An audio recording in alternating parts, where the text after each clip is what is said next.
God aften. Mit navn er Maja O'Connor, og jeg er leder af Enhed for Sorgforskning og jo lektor her på Aarhus Universitet. Jeg vil gerne starte med at sige tak til jer for, at I vil komme her, og jo en særlig tak til de mange af jer, som er deltagere i vores projekter.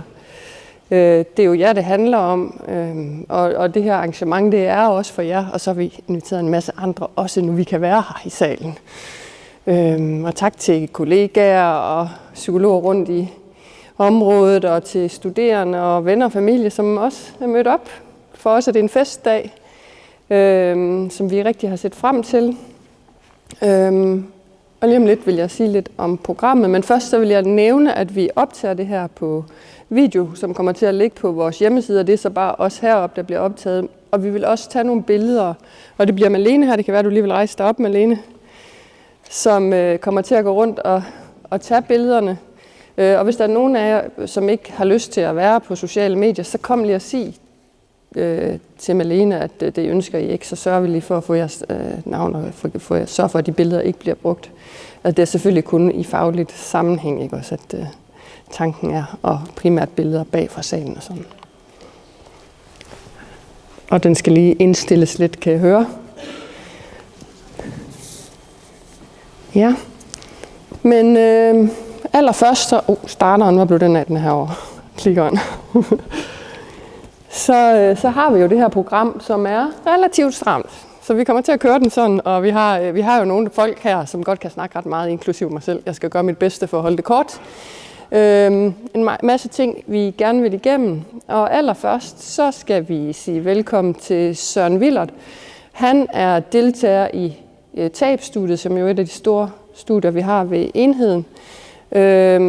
Og vi har den store fornøjelse af at høre ham fortælle lidt om sin egen historie med tab, og han er så også kollega, og har faktisk været med til at starte Psykologisk Institut, så han er en af de der rigtige græsrødder, og en af grundene til, at Malene sidder her og siger 5 minutter, 2 minutter, fordi vi ved jo godt, hvordan det er med sådan nogle historier. Så velkommen til Søren.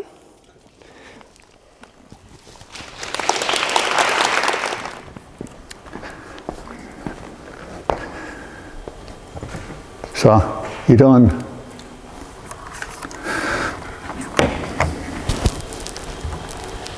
Ja. Sorgen har mange ansigter.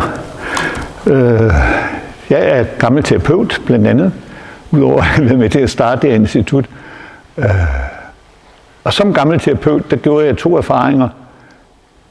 Eller jeg gjorde mange, men en af dem, en vigtig erfaring var, at jeg sagde, sorg og jalousi aner man ikke, hvordan bliver.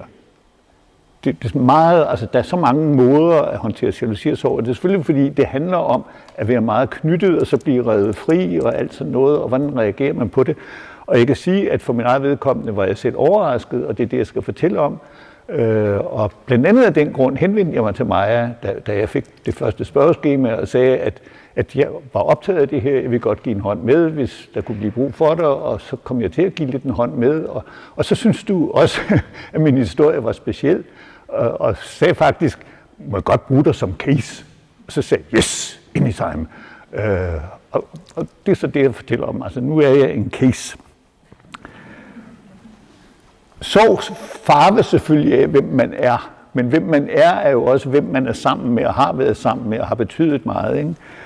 Så min sorg, altså det jeg skal fortælle om, er, hvordan jeg oplever min sorgreaktion, da Anne døde for 6 år siden, som en refleks af, hvad vi havde haft sammen.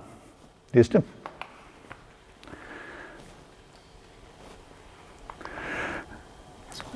Jeg har kendt hende i 59 år.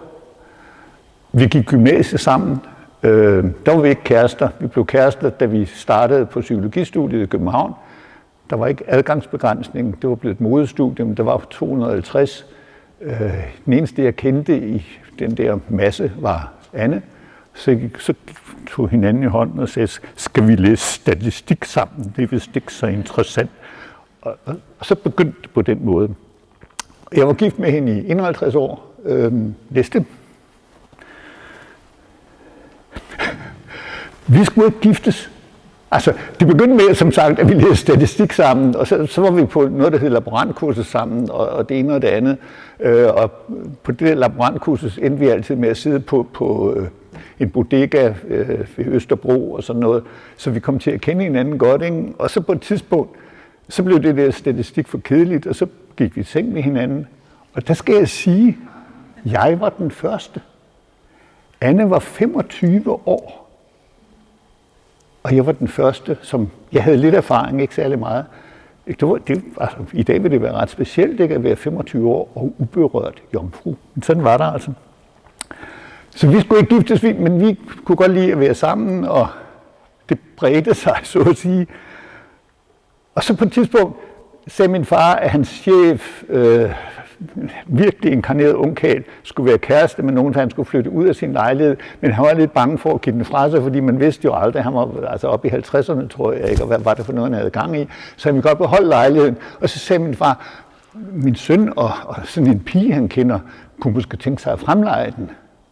Jamen, det var fint. Og så gik vi op på det der ejendomsnåde, ikke? Og sagde, at vi vil godt fremleje den her lejlighed. Så skete det, der skete så en lang række gange, at de kiggede på Annes mave, og så sagde de, der var ikke noget, og når I er gift, forget it. Dengang, det kunne man bare ikke, vel? Man skulle være gift. Og vi synes jo, at det er fandme for meget, ikke? At føre folk sammen på den der måde, hvad er meningen? Så på et tidspunkt ringede, så vi var oppe i mange steder, og det var det samme hele tiden, forget it. Så på et tidspunkt ringede Annes far, som var ejendomsinspektør i Ryparken og var inde på det der bolignåde. Han ringede til os og sagde, der er en lejlighed på 20,25 kvadratmeter i en kondemneret ejendom. Man skal aflevere vielsesattest 6 uger efter indflytning. Vil I have den? Den kostede 79 kroner og 85 øre. Og det steg til, i det år, vi boede, der steg det til 80 kroner og 35 øre. Altså de der bolighajer, det var nogle værtsgrupper.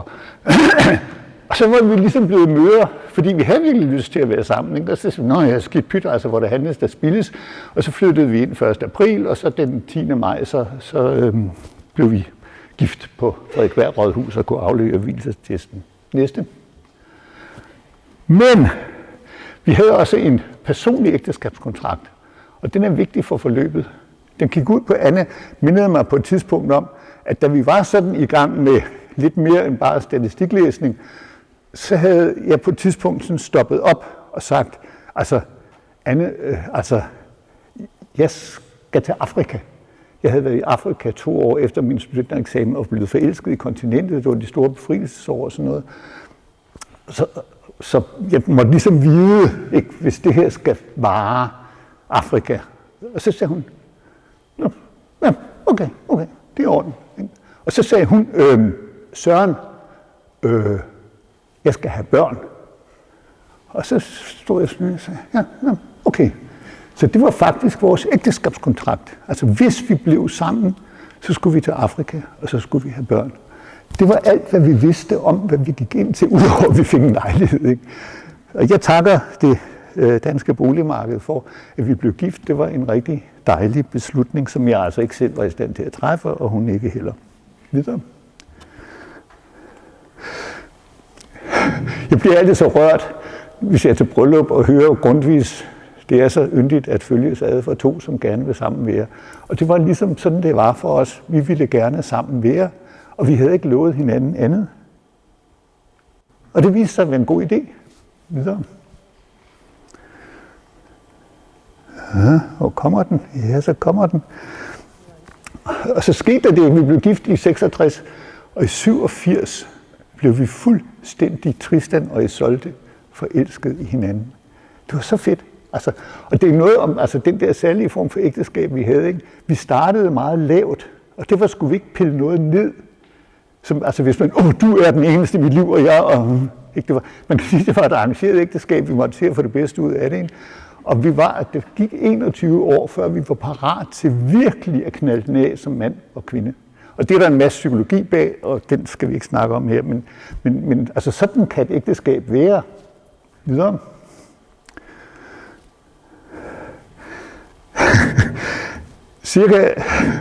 cirka i 2010, der havde vi jo altså været gift i 44 år. Så kommer Anne en dag hjem. Hun snakker om et eller andet, og sådan om det ene og det andet, der skulle ske. Og så siger hun til mig, ja, for jeg har tænkt mig, vi skal blive gamle sammen. Og det var sådan helt, og jeg blev altså også rørt nu, ikke? Hun friede sgu, ikke? Altså hun ville godt være sammen med mig. Ellers er det bare væk. Altså vi gjorde det, fordi vi gjorde det. Og det var godt, og vi fik børn og alt det der, ikke? Men altså det, hun ligesom sagde, jeg vil dig. Det havde vi aldrig. Det er også en anden ting, som jeg ikke nævner her, ikke? Og det er der også en psykologi bag. Anne og jeg har aldrig sagt, jeg elsker dig til den anden. Og jeg har spekuleret meget over det. Jeg tror ikke, Anne spekulerede ikke så meget over det. På et tidspunkt, det var igen omkring 2010 eller et eller andet, så sagde hun, ja, for vi er jo ikke sådan nogen, der går rundt og siger, jeg elsker dig. Og ja, sådan var det. Videre. Så fik de sidste 4 år, hun levede, fik hun kræft. Og hvis jeg igen skal se det som, altså det er jo ikke noget, man kan bestemme, vi skal se det som sådan et vilkår, så var det, tror jeg, det var vigtigt for soveproces bagefter, fordi vi havde ligesom vendet os til det. Vores held var, at vi aldrig blev patientgjort. Vi blev ved med at tro på lægerne, og de var fantastisk dygtige, men de tog hele tiden fejl. De troede hele tiden, at de havde fikset det hele, og så viste det sig lige på næste scanning, det havde de altså ikke. Men det er ligesom at forberede sig lidt på, at vi ikke bare lever, men vi skal også dø, tror jeg var vigtigt. Altså det der med at miste pludseligt er et andet vilkår, end lige så stille arbejde sig op til det, ikke? Men selve dødsprocessen var meget, meget hurtig. Altså hun var hele tiden sådan, altså sagde, at det går nok, og hun blev dobbeltstomiker og alt sådan noget. Dagen efter vores 51 års bryllupsdag gik det helt bananas. Og 10 dage efter var hun død. Og lå på akut og sådan noget. Så altså det er jo ikke noget, man kan bestemme, ikke? Men det var en god måde at få det sluttet på. Videre. Ja, det der med, altså, at hvad vi var for hinanden, det var så et år inden hun døde. Så kom hun hjem fra en cykeltur, og så sagde hun, da jeg cyklede hjem, tænkte jeg, at jeg er så glad for, at jeg aldrig er blevet træt af dig. Ja. Og sådan nogle ting kunne vi sige til hinanden, ikke? Men det var ikke noget, vi gjorde særlig tit, fordi altså, sagen var jo bare, at vi var sammen, ikke? Og vi behøvede ikke. Så kunne der gå galt, altså, fordi der var også ballade og sådan noget, ikke? Og skulle vi snakke, ikke? Men altså, i det store hele, så levede vi bare. Og vi var begge to psykologer. Vi samarbejdede aldrig psykologisk, fordi vi var så forskellige. Men vi fortalte hinanden om, hvad vi lavede. Og det var altid spændende at høre den anden, fordi det Anne lavede, kunne jeg aldrig have fundet på. Og det jeg lavede, kunne hun aldrig have fundet på. Ikke? Så vi blev ved med sådan at være spændende, kan man sige, for hinanden. Næste. Ja. Så var hun på hospitalet de der 10 dage. Og den sidste nat, der kom jeg og spiller blokfløjte. Og der havde jeg så blokfløjten med og spillede lidt for hende. Hun var væk, men jeg tror, hun hørte det. Så overnattede jeg, fordi det var klart, at det var tæt på. Så vi lå og holdt i hånden. Og så vågnede hun pludselig. Og så sagde hun det her. Vi havde opfyldt kontrakten. Vi havde gjort, hvad vi skulle. Fået børn. Været i Afrika. Og så sagde hun, at vi har haft et godt liv. Og det er slut. Ikke mere fra mig.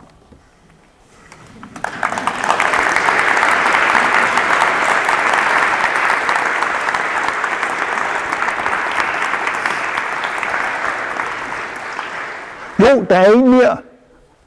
Der er en mere. Det er det sidste. Hjælp, der er en mere. Ja.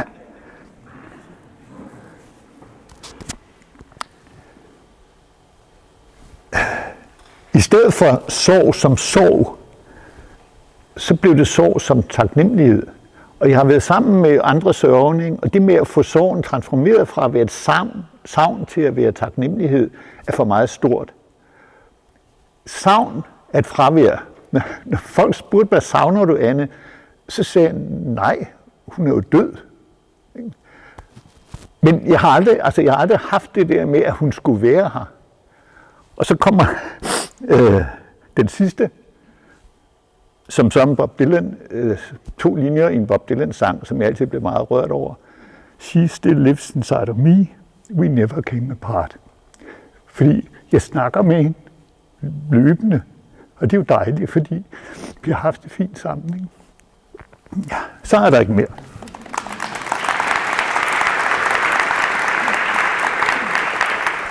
Det er jo ikke nemt at komme efter sådan en historie som Sørens, fordi som jeg sagde i starten, så er det jo det hele handler om. Det er de her oplevelser af, hvordan sorgen er, og hvordan livet går videre efter sådan et tab på forskellige vis. Og det, som jeg kan snakke om, er jo meget mere set på distancen. Så jeg vil starte med at adressere det her med, hvad er sorg egentlig for noget? Så jeg kunne godt tænke mig at lægge ud med at spørge jer lige et kort stykke tid. Jeg siger, når I må snakke, og tænke over, hvad er sorg egentlig for noget? Ifølge jer, hvad er sorg så? Får I lige lidt tid.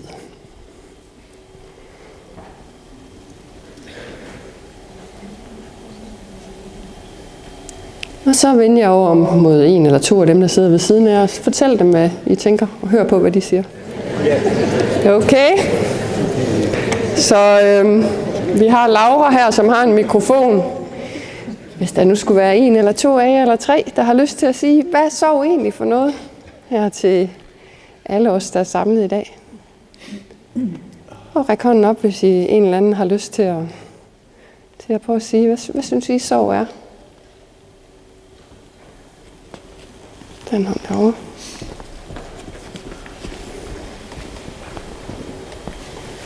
For mig er sorg hjemløs kærlighed, må jeg sige. Ja, så en hjemløs kærlighed, en engang har boet et sted, og nu har den ikke et sted at bo. Ja. Ja. Andre, som har lyst til at sige noget. Der kan jo være mange bud på det her. I kan også vælge jer ind på banen lidt senere, så tager vi jer med. Så hjemløs kærlighed, nogen siger en proces, nogen siger en reaktion på et tab, nogen siger når et menneske er dødt, nogen siger noget med tilknytning, og alt det er jo rigtigt. Det er noget, som vi alle sammen kender det her, og det har mange nuancer, og jeg vil sige lige et par ord om, hvad den naturlige sorgproces er for noget. Vi i Enhed for Sorgforskning, der har vi jo meget fokus på, hvornår er det, at det begynder at blive kompliceret, og hvornår får man brug for hjælp, og hvilken hjælp har man så brug for? Hvad er det egentlig, der kan hjælpe en ud af en kompliceret sorgreaktion? Men inden så skulle vi forstå naturen, væsenet af det her, og det var også derfor, at jeg spurgte Søren, om han havde lyst til at sige noget, fordi jeg synes, han har en idé om det, ikke også? Hvordan man kan komme igennem det her uden alt for voldsomme knups og med en stor kærlighed, der alligevel kan leve videre, den her taknemmelighed. Så det handler om tilknytning, det her. Vi er født fuldstændig hjælpeløse som mennesker. Vi skal endda have nogen til at holde vores hoved i 5 måneder eller sådan noget, hvilket jo er lidt ekstremt, hvis man kigger på dyreverdenen ellers. Det betyder, at der skal være nogen, der tager sig af os. Så vi er helt afhængige af at kunne knytte os til andre, og babyer er jo også lavet ret smarte med de store øjne og alt det der, så vi ikke rigtig kan stå for dem. Det betyder også det her, at vi skal kunne skilles igen, fordi naturen er jo sådan, at de ældre dør, og de unge kommer til, at nogle gange dør de unge jo også, desværre.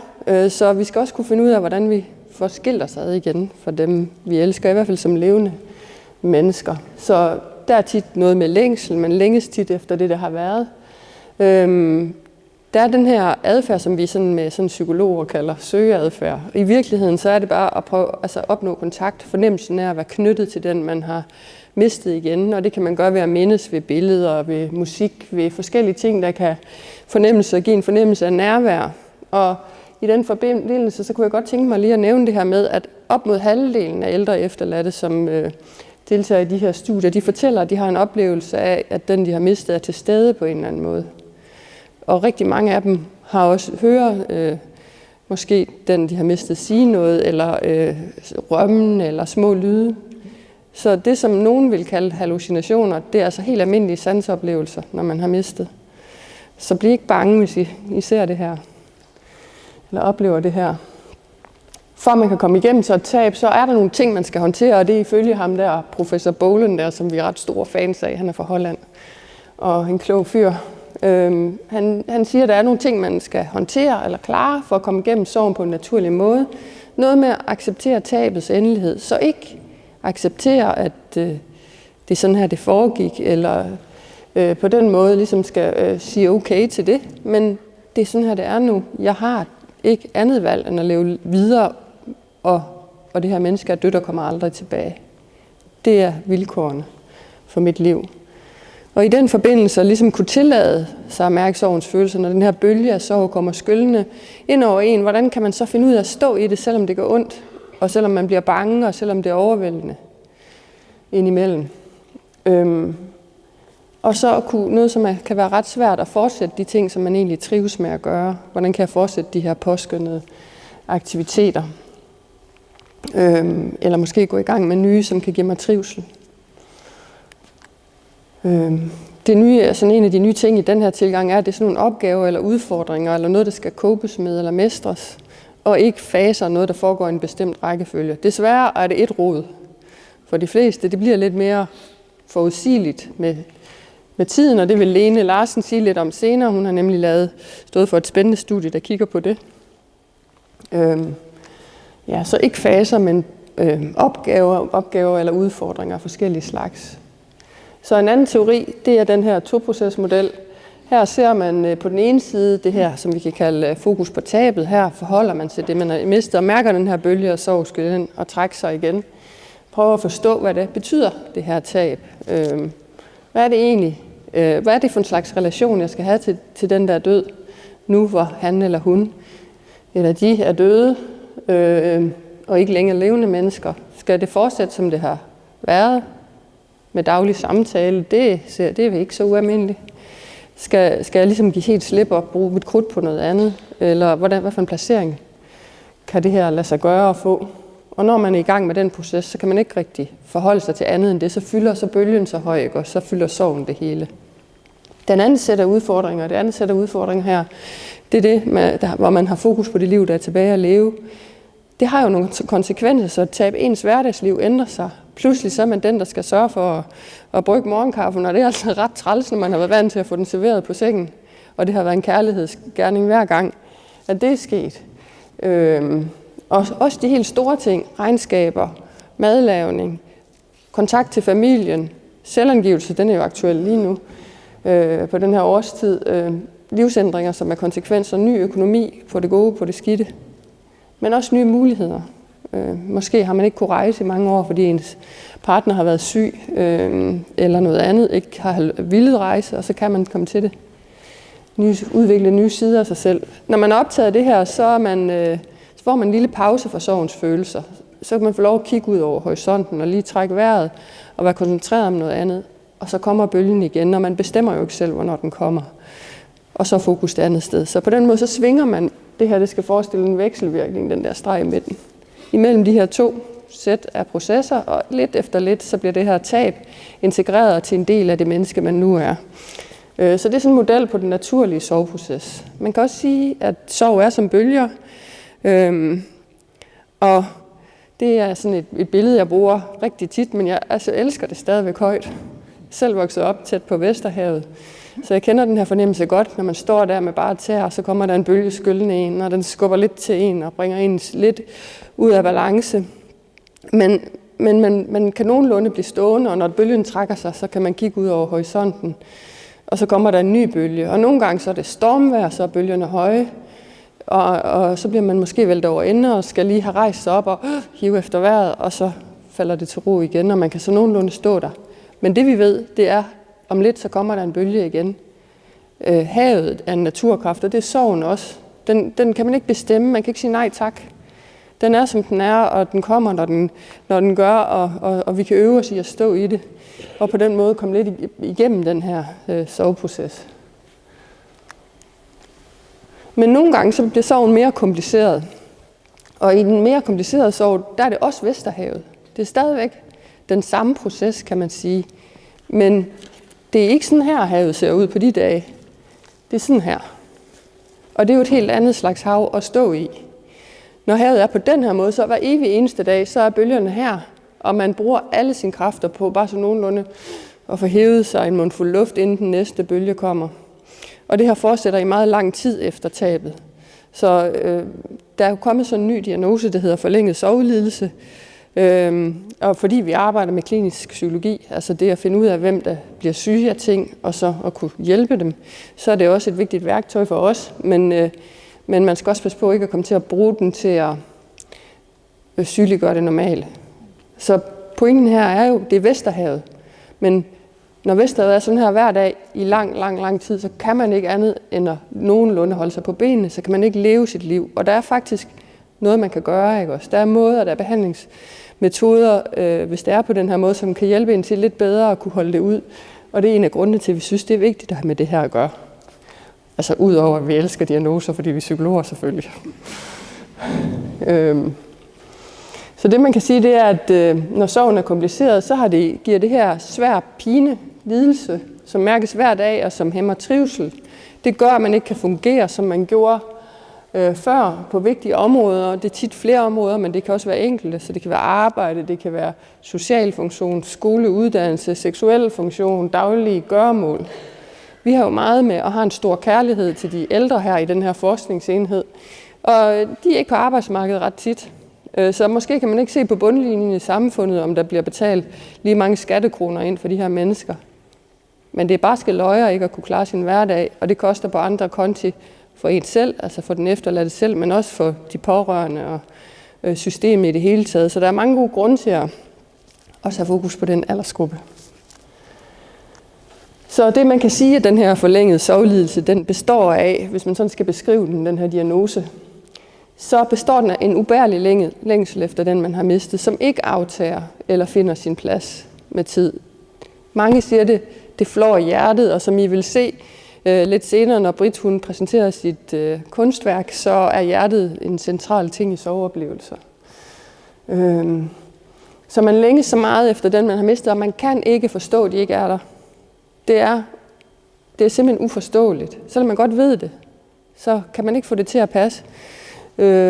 Tit så er det kombineret med sådan grublen over sin situation. Jeg kan ikke tro, han er væk. Det kan ikke passe. Jeg bliver vanvittig, hvis jeg tillader mig selv at mærke sorgen. Jeg bliver aldrig nogensinde glad igen. Det er jo logisk nok, at man kan komme til at tænke sådan, når man har det aller værst. Men hvis man tænker sådan hver dag, så er det tit ikke så hjælpsomt. Så kommer det til at holde en fast, og længslen bliver nok ikke mindre. Og på den måde, så kan man blive fastlåst i den her sorg. Når man har de her symptomer, så det her mønster, så har man i gennemsnit, vi taler jo meget om gennemsnit, og derfor får jeg også lov at møde nogle rigtige mennesker, var jeg lige ved at sige, som Søren og Per lidt senere. Så har man dårligere funktion, man har flere lægebesøg, man har flere indlæggelser, man har større medicinforbrug, større alkoholforbrug, og der er flere dødsfald, og der er flere selvmord. Så der er sådan nogle ting, der gør, at det er nok en god idé at lige få kigget på det her, hvis det er sådan, altså, som samfund at forholde sig til den her type af problematik. Så længsel, man ønsker sig noget, man ikke kan få. Alt ens energi går med at række ud efter det, og hvis man står med armene sådan her længe nok, så bliver de ret tunge. Særligt hvis det er helt fuldstændig sikkert, at man ikke får fat i det, man prøver at nå. Og så det her grubleri her, ikke også. Nogle gange så vågner jeg om natten, og så spørger jeg mig selv, hvad har jeg gjort forkert? Og så er den stemme, der siger, at det kommer til at tage meget mere end en nat, det her. Og så kører vi, ikke også. God gamle Søren Brun. En bekymret sjæl. Så længsel efter den, man har mistet, her er symptomkriterierne, og vi lægger vores slides op på hjemmesiden, ligesom den her videooptagelse bliver lagt op bagefter, så I kan se det, hvis I gerne vil se detaljerne. Bare så I har oversigten. Det her er de symptomkriterierne. lige have den sidste med. Den gider ikke rigtig have den sidste med, synes jeg. Sådan. Længsel, og så er der en masse forskellige typer af symptomer, kan man kalde det: tristhed, skyld, vrede, benægtelse, bitterhed. Kan også være en måde at reagere på, og den er ikke særlig god, fordi den giver virkelig dårlig trivsel. Har været i lang tid, mindst et halvt år, og så skal den overskride de gældende normer. Den er lidt, jeg ved ikke lige helt, hvad dem, der har lavet diagnosen, tænker, hvor let, altså det er jo nok ikke så nemt at vurdere, om det overskrider normerne. Ikke? Også der synes jeg, vi har et stykke arbejde at gøre for at forstå det lidt bedre. Og så den her tilbagegang, ikke? Også funktionsniveau, der er nedsat.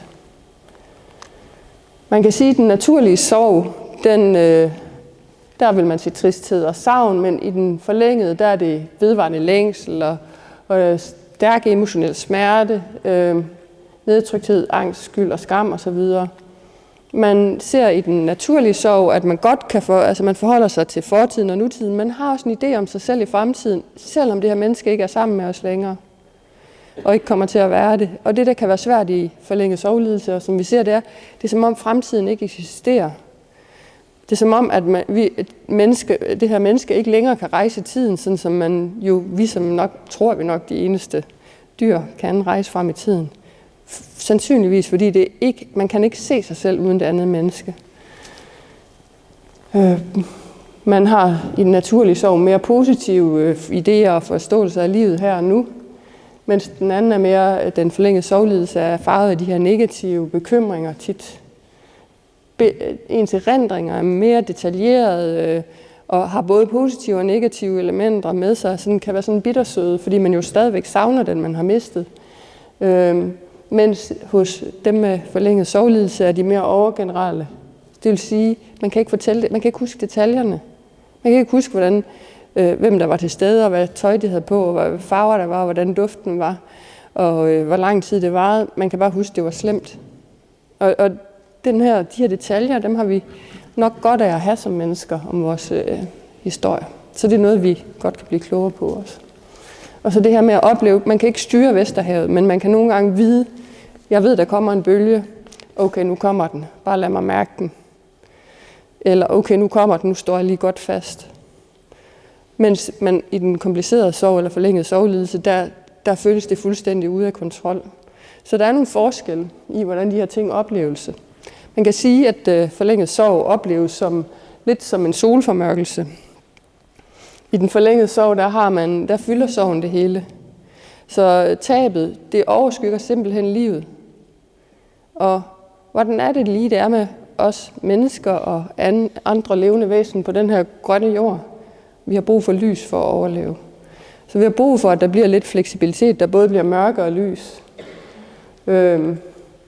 Omkring 10% har de her symptomer. Og vi tror, de har dem, fordi der er et mismatch, altså virkeligheden, han er død og kommer aldrig tilbage, og det indre, jeg kan ikke tro det passer ikke sammen. Man har de her negative tankemønstre, og man har undgåelsesadfærd. Man lader være med at gøre ting, det er det, vi kalder depressiv undgåelse, fordi man ikke orker det, og så får man ikke den glæde, man har haft af at gøre det engang. Eller man undgår at tænke på ting, og så undgår man også mennesker og steder og ting, der minder om det, og ens verden bliver tit mindre og mindre og mere fastlåst. Så de her ting er noget af det, som kan føre til den her forlængede sorglidelse. Altså den her solformørkelse. Man skal være lidt tæt på her. Så hvad skal der så til at få komme ud af det? Vi bruger det her kognitiv adfærdsterapi, som der også er et studie, som Christina vil sige lidt om, der bliver præsenteret lidt senere. Jamen, vi arbejder på at integrere den her virkelighed, som det er. Han er død, han kommer aldrig tilbage, med det indre, sådan at det kommer til at hænge sammen, sådan det passer sammen, og den her model kan blive lavet om, så den passer til at leve i den her verden med et langt og kærligt forhold til et menneske, der nu er dødt. Og få tilpasset de her negative tankemønstre, jeg kommer aldrig til at være glad igen, til noget, der er mere hjælpsomt. Jeg er ikke så glad så tit, som jeg var, men nogle gange kan jeg godt mærke glæde, for eksempel. Og så få tilpasset den her undgåelsesadfærd, så den er mere hjælpsom, man faktisk får gjort nogle af de ting, som man har brug for at kunne trives, og på den måde få den komplicerede, forlængede sorg ind på et spor, som er naturligt og adaptivt. Og det kan man gøre med de her metoder. Så Sorg er en almindelig menneskelig oplevelse. Det hører med til det at være menneske. Det er en coping-proces. Vi skal klare nogle ting. Vi går igennem et naturligt sorgforløb. For de flestes vedkommende, men omkring 10% har de her symptomer. Det kan behandles terapeutisk, og vi ved nogle bestemte metoder, der virker. Det var sådan nogle af de pointer, jeg gerne vil tage med her. Og så vil jeg gerne sige tak for tiden, og sige velkommen til den næste taler, som er Ph.D.-studerende Katrine Komiske Kunderup, som jeg er meget glad for at have med i forskningsenheden.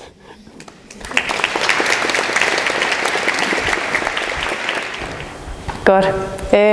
Det, som jeg gerne vil fortælle jer om i dag, det er sådan set noget om al den forskning, vi laver her ved Enhed for Sorgforskning.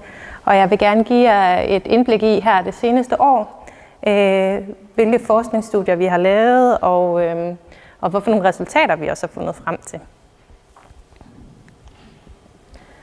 Og sådan for at give jer et indblik i det her, der tænker jeg, at det først og fremmest kræver, at I lige får et indblik i, hvorfor nogle forskningsprojekter, som vi har kørende, fordi at de publikationer, vi laver, og artikler, vi laver, de baserer sig på de her forskellige studier.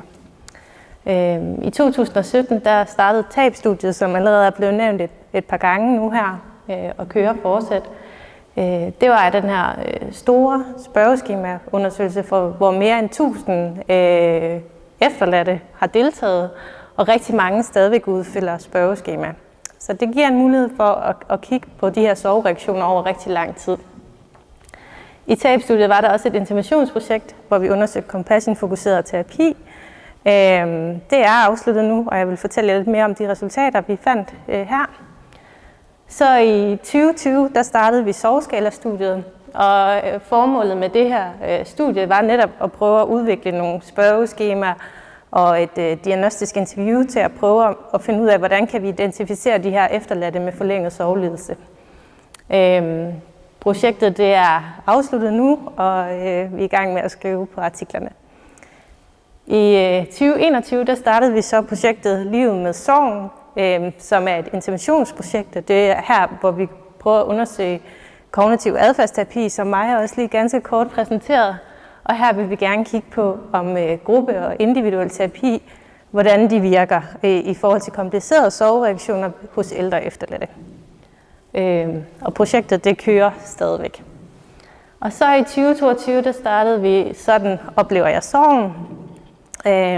Et projekt, der prøver at undersøge mere om, hvordan opleves de her sorgprocesser hos efterladte. Og i samarbejde med både forskere og efterladte vil prøve at udvikle et spørgeskema, som kan indfange nogle af de her sorgprocesser. Og det vil Lene fortælle mere om senere. Men som I måske får en fornemmelse af her, er der også rigtig mange forskellige sorgprojekter. Og derfor vil der også være mange forskellige artikler. Så jeg har valgt at fokusere på 3 nedslagspunkter. Først vil jeg sige lidt om, hvad vi har fundet ud af i forhold til mere naturlige sorgreaktioner, så de mere komplicerede sorgreaktioner, og til sidst lidt om psykologisk behandling. De naturlige sorgreaktioner, der er projektet, sådan oplever jeg sorgen helt centralt for at prøve at finde ud af noget mere om de her sorgprocesser hos de efterladte. Netop ved at snakke med efterladte, som har sorgen inde på livet selv. Den første del af projektet er afsluttet, den anden del kører stadigvæk, men ellers så vil jeg lade Lene fortælle meget mere om resultaterne af den her del. Så har vi i samarbejde med Dansk Psykologforening skrevet en artikel omkring, når ældre bliver ramt af sorg. Og her ønsker vi at sætte fokus på, at ældre, ligesom voksne og unge voksne, også kan blive ramt af sorgen. Men at der måske er nogle livsomstændigheder, der kan gøre, at sorgen rammer på en særlig måde. Det kan blandt andet være det her med, at det kan være vaner for et helt liv, der skal ændres. Det kan være, at der er mindre socialt netværk, fordi de i forvejen oplever rigtig mange tab af nære relationer. Og ikke mindst, at mange også oplever, at deres sorg måske bliver mødt på en lidt anden måde, fordi at de, når man er oppe i alderen, er det naturligt at miste. Så det er nogle af de ting, der kan have en betydning. Fra de mere komplicerede sovereaktioner, har vi blandt andet skrevet den her artikel her, som er baseret på TAGEP-studiet. Og i den her undersøgelse, der kiggede vi på et spørgeskema, som undersøger symptomer på forlænget sovelidelse hos både efterladte, som har mistet en partner, og efterladte, som har mistet en forælder. Og vi finder, at det her spørgeskema, som hedder PG13, hvis nogle psykologer skulle være interesseret i den slags, at det kan indfange de her symptomer. Vi finder også, at symptomerne bedst kan beskrives i sådan 2 klynger af symptomer. Så der er kernesymptomerne, som Maja også snakkede om, som var den her meget intense længsel og den her meget optagethed med afdøde. Men så er der også en klynge af sådan nogle mere ledsagende symptomer, som er mere sådan generelle lidelsessymptomer. Og det kan fx være noget med den her bitterhed og vrede, meningsløshed og andre ting, som kan være rigtig smertefulde. Noget af det interessante, vi fandt i det her studie, var, at rigtig mange efterladte oplever kernesymptomerne ved forlænget sovelidelse, altså længslen og den her optagethed også. Men kun en ganske lille gruppe oplevede både de her kernesymptomer og de ledsagende symptomer. Så det kan måske give os et billede af, at hvis man vil prøve at skelne de mere naturlige sovereaktioner for forlænget sovelidelse, så er det rigtig vigtigt, at man både kigger på kernesymptomerne i diagnosen, men også de ledsagende symptomer. Og vi har udarbejdet artiklen i samarbejde med Marie-Louise Jørgen Wang, Holly Pückesen og Ask Elklit. Ja, så den vil. Sådan der. Og en af de sådan helt nyere ting eller artikler, som vi arbejder på, det er igen fra TAGEP-studiet, er, at vi vil gerne blive klogere på, hvordan den her forlænget sovelidelse, men også kendte diagnoser som depression og PTSD relaterer sig til hinanden over tid. Her har vi kigget på i løbet af de 2 første år, efter man har mistet. Og noget af det, som vi finder, er for det første, at der er rigtig store individuelle forskelle, om man oplever høje symptomer eller ej. Og at rigtig mange ikke oplever høje symptomer. At det kun er en meget lille gruppe, der faktisk oplever de her symptomer. Noget andet, vi også finder her, er, at tidlige sovesymptomer allerede 2 måneder efter tabet, hvis de symptomer er rigtig høje, så kan det også lede til senere, at man udvikler mere depressive symptomer og symptomer på posttraumatisk stress. Så det kan sige noget om, at tidlig screening og det her med at sætte ind kan være vigtigt.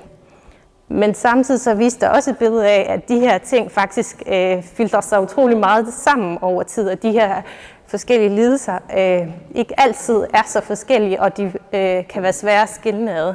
Så det viser også, at dem, der har det rigtig svært, ofte oplever rigtig mange af de her ting, samtidig som gør det til en meget vanskelig tilstand. Artiklen den er lige nu i review, så det betyder også, at den ikke er tilgængelig endnu. En anden artikel, som baserer sig både på TAGEP-studiet og soveskala-studiet, det er det her spørgeskema, som vi har udviklet til at prøve at identificere efterladte med forlænget sovelidelse, som baserer sig direkte på de nye diagnosekriterier. Og her beskriver vi, hvordan det er udviklet, og også at resultaterne faktisk peger på, at det her det kan være et redskab, der kan hjælpe os med at identificere nogle af de her efterladte. Og så er det så, at hvis man vil ind og diagnostisere, så er et spørgeskema ikke tilstrækkeligt, og her prøver vi så at udvikle det her interview. Artiklen den er ved at blive skrevet, men foreløbige resultater peger på, at det fungerer.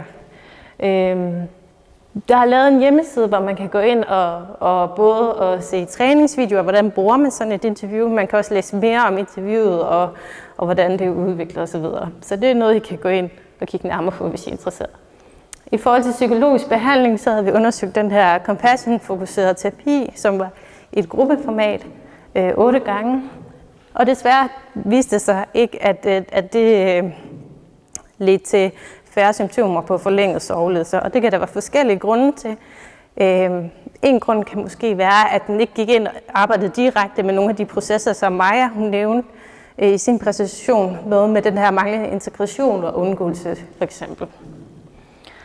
Så det leder os videre til, at vi nu undersøger kognitiv adfærdsterapi, som direkte går ind og arbejder med nogle af de her ting, og der også er forskning sådan internationalt, som peger på, at det måske kan være en god behandling, som leder til reduktion i de her symptomer.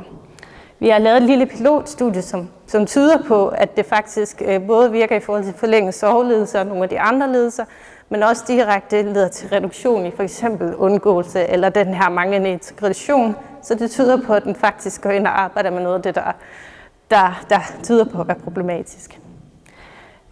Det store studie kører stadigvæk, så vi skal have mange flere deltagere, for at vi kan sige nogle pålidelige konklusioner. Men Christina hun har lavet et fokusgruppeprojekt med nogle af de her efterladte, hvor vi kan høre mere om de efterladte, som faktisk har været i terapien, hvad deres oplevelse har været med den.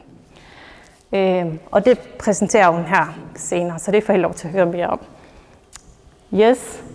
Og så det er lidt et indblik i nogle af de forskningsprojekter, vi har kørende, og også hvad det er for nogle resultater, vi er kommet frem med indtil videre. Og det har selvfølgelig ikke været muligt, uden at der har været nogle efterladte, der har lyst til at deltage i alle de her forskningsprojekter. Så det vil jeg jo gerne benytte lejligheden til at sige mange tak til alle jer. Uden jer var det ikke muligt, at vi kunne stå her og præsentere alle de her resultater. Så mange tak. Hvis I er interesseret i at følge mere med i vores forskning og hvad de løbende resultater, som gerne skulle komme ud, så kan I gå mere ind på vores hjemmeside. Blandt andet scanne den der kode der, så skal vi gerne komme direkte derud. Og så kan I følge med, hvad der ellers kommer her i løbet af det næste stykke tid. Ja, tak. Og så skal jeg præsentere Britt Boesen, som er den næste, der kommer her og præsenterer noget kunst. Hun er antropolog og kunstner og har lavet nogle kunstværker i forbindelse med projektet Sådan oplever jeg sorgen. Tak.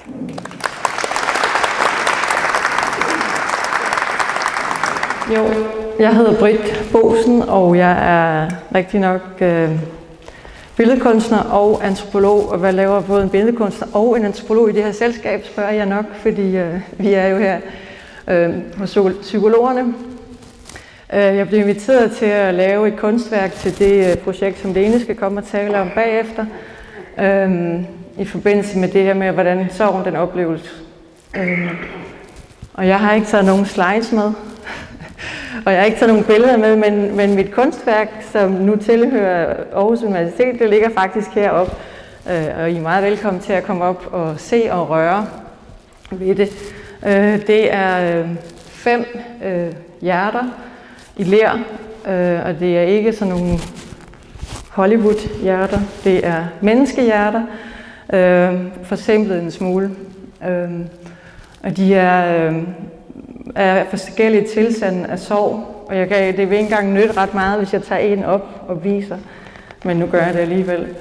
Vi kan også lade dem gå rundt, fordi det er en af de kunstværker, man godt og skal røre ved, og jeg håber, de bliver fedtet og klistret nok, fordi mange gider at gå rundt og røre ved dem. Men det her, det er en af dem.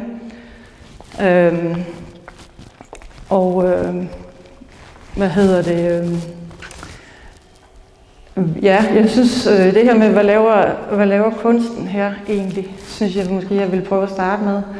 Og jeg vil starte et sted, som også er lidt, måske kan blive lidt mærkeligt. Men med en samtale, jeg havde med en veninde i sidste uge, og jeg skulle fortælle hende, at jeg skulle herover og præsentere for alle jer, og skønt at se så mange, og også lidt nervepirrende. De her hjerter her, som så skulle udtrykke sorgen, og hun har ikke set dem, skal lige siges. Men hun er blevet meget optaget af hjerneforskning, og sagde, kunne du ikke have lavet en hjerne i stedet for? Hvor sidder sorgen egentlig henne i hjertet, eller i hjernen i stedet for? Og jeg blev en lille smule irriteret på hende, fordi at hun, jeg synes, det var lidt upassende at blande sig i, hvad jeg havde lavet af kunstværk.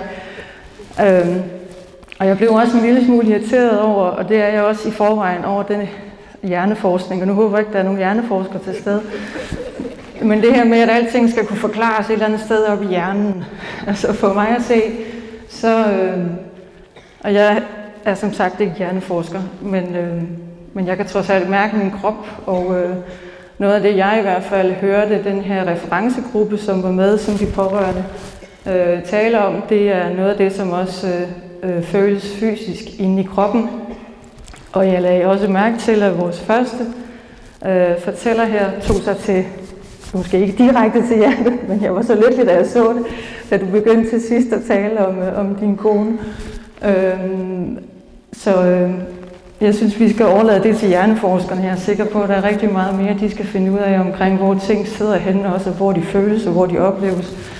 Derfor så, det var sådan en start på, hvad det er, måske kunst kan i det her forum, fordi det ikke sidder nødvendigvis i hjernen, og måske det ikke rigtig kan forklares. Og nu står jeg endda her og har fået 10 minutter, hvor jeg kan bare stå og sige en masse ord, fordi jeg kan ikke vise jer det.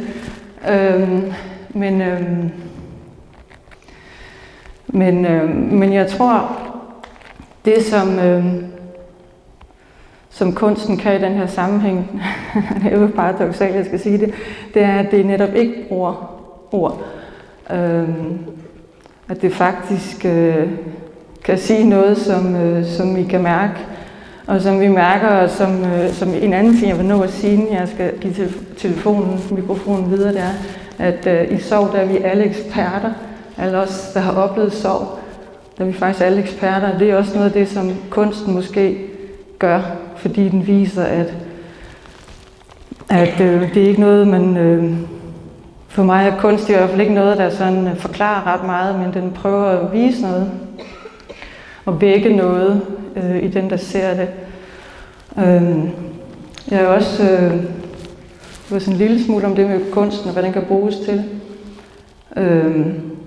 Og jeg vil sige lidt om den proces, der har været i forbindelse med at lave de her hjerter. Jeg deltog i et par af de her møder med de pårørende, og fik lov til at tale med dem om kreativitet og kunst, og også hvordan det havde spillet en rolle om muligt i sorgforløbet. Og det var en utrolig interessant oplevelse, fordi igen er kunst noget af det, der er irrationelt, og det er følelsesladet. Og det er nogle af de steder, vi kan gå hen, når vi ikke kan forstå det med den her op, apropos det med min veninde og alle hjerneforskerne. Så kan man gå derhen, fordi der kan man mærke et eller andet. Og det er måske nogle af de måder, hvor man faktisk kan være i den bølge der, som mig også taler om.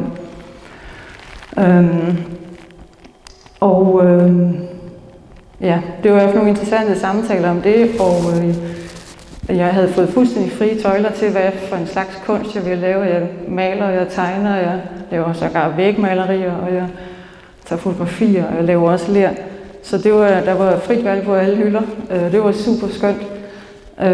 Og jeg havde fået en idé om, at i den her proces, hvor jeg var i kontakt med de efterladte, at jeg skulle lave.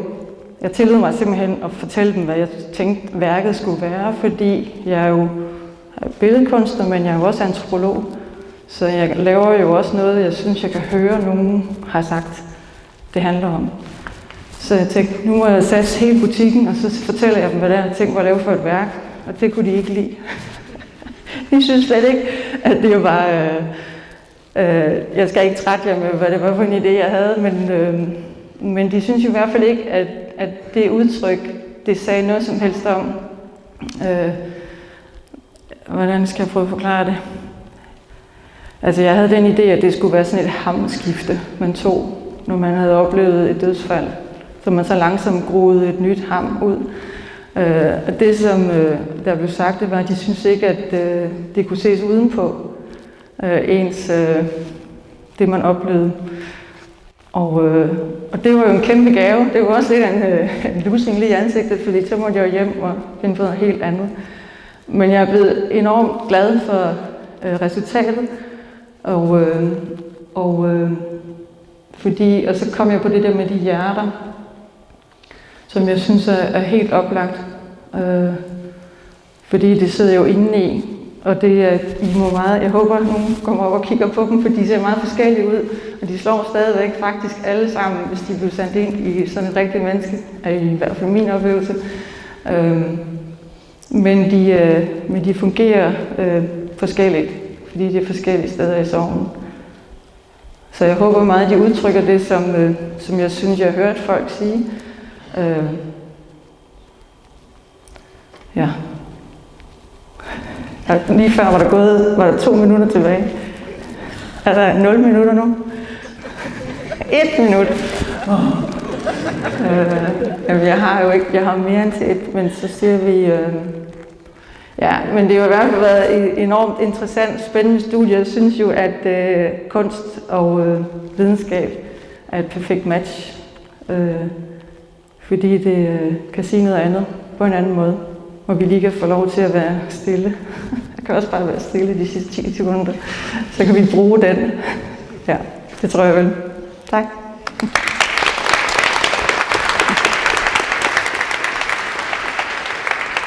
Lene Larsen, velkommen. Hun er postdoc på projektet og har arbejdet med det her område hos unge og ældre i en årrække nu, PhD.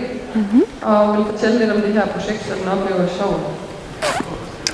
Mange tak. Se, der lige er et par, der er ved at komme ind og finde sine pladser. Så jeg er Lene Larsen, og så jeg er den Lene, som alle har sagt. Det kommer hun og fortæller om lidt senere. Så det er så nu, og jeg håber, jeg kan leve op til forventningerne. Så som sagt, sådan oplever jeg sorgen. Det er en af vores projekter, som vi er i gang med. Den er kørende lige nu faktisk, og vi er i gang med rekruttering til anden del af projektet. Det er et spændende projekt ved det, at det handler om, at vi gerne vil teste, om toprocesmodellen faktisk holder. Så beskriver den rent faktisk det, som efterladte oplever, når de har mistet, og når de går igennem en sorgproces. Og for at undersøge det, så har vi udviklet et studie, der har 2 dele. Den første del fandt sted sidste år, og det var et samskabelsesprojekt, kalder vi det. Det var et projekt, hvor en arbejdsgruppe bestående af 9 efterladte voksne, der havde mistet på forskellige vis, forskellige relationer, og med forskellige. Nogle havde mistet inden for et års tid, nogle så langt tilbage som 20 år, men det var en meget divers gruppe, kan man sige, af efterladte. Og de mødtes sammen med 4 forskere. Det var blandt andet Maja og mig selv og en sygeplejerske, som også har en Ph.D. Og så var Britt med i nogle af vores møder. Og det, som vi skulle sammen, det var at bruge vores erfaring og oplevelser og viden til sammen og forsøge at beskrive sorgprocessen, oplevelsen af sorg over tid, for at finde ud af, om den matcher det, som toprocesmodellen vil sige. Det var den ene del. Den anden del, det var, at vi skulle finde ud af, hvordan kan man udvikle et spørgeskema, der kan indfange processen, den der pendulering, som Maja talte om de 2 forskellige processer. Og kan man lave et spørgeskema og en metode til at undersøge, hvordan sorg udvikler sig over tid? Fordi det ved vi faktisk ikke så meget om på nuværende tidspunkt. Så det var vores opgave i del 1. Jeg kommer til at fortælle primært, hvad vi lærte i forbindelse med det arbejde. Det var meget, meget spændende. Den anden del, den vi så startet lige nu, så det er en spørgeskemaundersøgelse, som jo er den, som vi udviklede i første del af projektet. Så nu går vi ind og forsøger at bede op til 60 efterladte, der har mistet inden for 3 måneder, og så vil vi gerne følge dem over 2 år ved at bruge det spørgeskema, som vi har udviklet, også med nogle lidt andre spørgeskemaer, for det kan jo ikke kun være et spørgeskema. Det vil vi ikke få nok viden ud af. Så den metode, det skema, som vi udviklede i del 1, den skal nu ud og leve for at se, jamen, har vi kunne indfange noget sådan mere generelt om sorgprocessen i det arbejde, vi havde i gruppen. Så det var toprocesmodellen. Ja, det er lidt en anden version, men det er den samme som den Maja fortalte om, hvor der er 2 processer eller typer af opgaver, som efterladte ligesom skal arbejde med. Den ene handler meget om det måske mere følelsesmæssige, det tabsorienterede, man skal forholde sig til det svære, emotionelt svære i forbindelse med et tab. Og er der en der måske her? Nej. Det var ikke så godt. Okay, godt. Jeg holder mig til den der kører videre. Den anden proces handler om konsekvenserne i forbindelse med at have mistet. Altså alt det, der nu er nyt og anderledes, fordi den person, man har mistet, ikke mere er i ens virkelighed. Og så er ideen, at der er en skiften mellem de 2 processer, en slags dosering af, hvad man har fokus på, hvad der fylder for en i sorgen, sådan så at man er måske i det tabsorienterede spor eller proces i et stykke tid, og så går man over og har fokus på nogle af de konsekvenser, som man er nødt til at forholde sig til. Og der er sådan en vekselvirkning. Og så indimellem, så er der også nogle pauser, hvor man simpelthen holder helt fri og bare ikke tænker på sorgen eller på den situation, man står i. Det er i hvert fald teorien. Så det var det, vi var interesserede i at undersøge. Nu har jeg allerede fortalt lidt om, hvem der var med i den her arbejdsgruppe. Men vi mødtes 9 gange af 3 timer, så det var sådan en workshop-agtig format, hvor at vi præsenterede viden og empiri, hvad er det, vi tror, vi ved om sorg, og så dem, der var i gruppen som efterladte, fortalte, hvad de havde oplevet, og hvad de tænkte om de ting, de hørte os fortælle. Og ud fra det, så drog vi nogle konklusioner. Vi fandt nogle resultater, som vi synes var interessante. Og jeg vil lige først sige, at jeg tror, at jeg godt kan sige, at alle sammen synes, det var en utrolig lærerig proces. Jeg tror, at de efterladte lærte noget om deres egen sorg, om andres sorg, om hvad der er til fælles, hvad der er forskelligt. Så jeg tror, det var noget, som var givende for dem også at være med i det her projekt. Og for os på forskersiden gav det en helt anden nuanceret forståelse af, hvad det er, man oplever, når man mister. Det er en ting at læse teorien og kigge på tallene, men det er noget helt andet, når man hører folks fortællinger og oplevelser, og der bliver stillet spørgsmålstegn ved det, man siger, det man tror, man ved. Så det var meget, meget spændende og givende. Noget andet, vi lærte, det var, at ja, der er nogle ting omkring toprocesmodellen, som giver god mening. Det kan vi godt genkende. Men der er også nogle andre ting, som bare ikke rigtig passer på det, vi har oplevet i hvert fald. Og så lærte vi, at det er ret svært at udforme et spørgeskema. Jeg tror, vi brugte de sidste mange møder på at finde ud af, skal vi spørge på den her måde, skal det være accept, skal det være erkende, skal det være der. Så, men vi endte med at lande på et skema, som giver rigtig god mening, synes jeg. Det vil tiden jo vise, men det ser i hvert fald meget fornuftigt ud på papiret.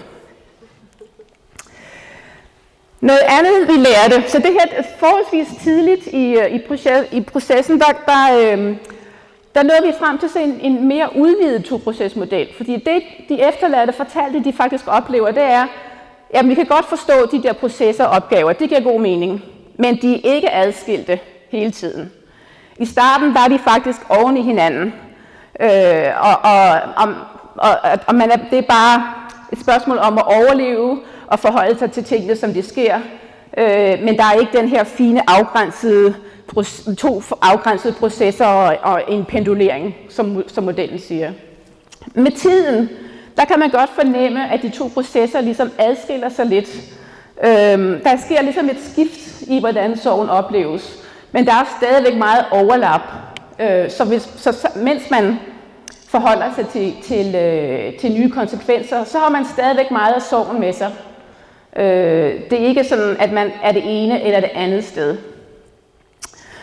Så senere faktisk, og det var svært at sætte tids på, og det kommer jeg ind på, men senere i processen, så var de her 2 processer mere adskilt.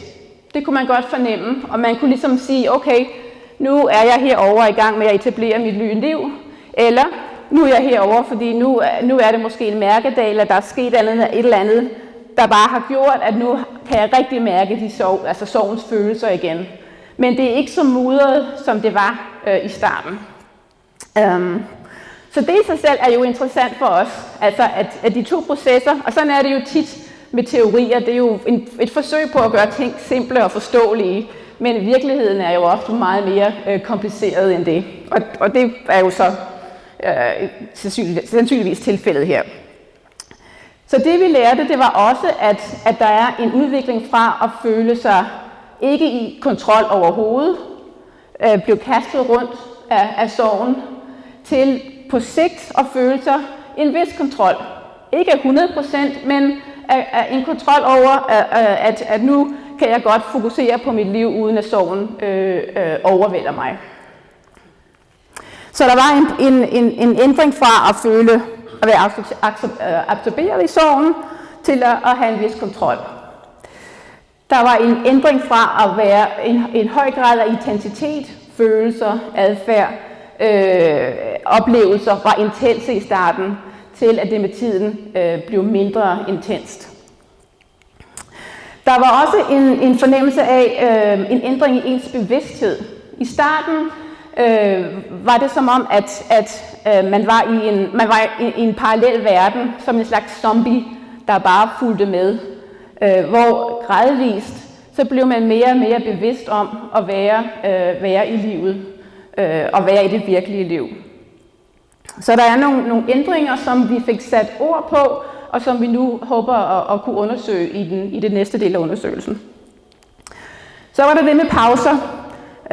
Det bruger vi meget tid på at tale om. Så ideen er, at der er på tidspunkter i sorgen, der holder man helt fri for sorgen, når man går i biografen eller tager på ferie, og man tænker bare ikke på, at man har mistet.